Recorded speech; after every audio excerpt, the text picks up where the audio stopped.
Kári, Íslandi mætt á EM, hvernig er tilfinningin? Herru, þetta er frábært.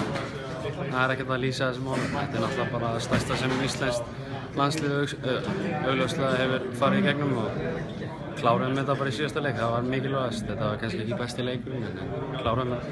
Hvernig það var náttúrulega geðveik stemning út af velli eftir þetta, hvernig það var svo að mætin í klefann, var vel fagnað? Var maður tennt út allt?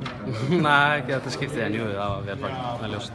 Það er mikil spenna svona í hópnum fyrir þennan leik og það vissu að það þurfti bara stig og maður kannski svona burstið frá öðrum leikjum og kannski meiri spenna í þessum en þessum. Jú, það var svo sem, það var fyrir séð að þetta er kannski ekki besti fótboltaleikur. Við hefum spilað marga betri. Við heldum boltanum ekki nógu vel innan liðsins og svona komum okkur ekki í þessi venjulegu færi sem við varum að gera sko. Og þetta er í fyrsti leikur sem við skorum ekki í þessu móti. Við heldum reyna eitthvað síður og það var nóg.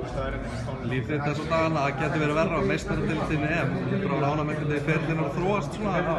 Jú, þetta landslið hefur náttúrulega hjálpað þar til og þetta er náttúrulega bara snillt sko. Er þetta eitthvað svona ímyndaðir að myndi gerast svona fyrir á þínu ferli að þú var að fara að taka þátt í svona keppni? Nei, þegar ég var kominn í League 2 þá var ég svona að gefa það upp á bátinn að við myndum fara í Champions League og svo EM.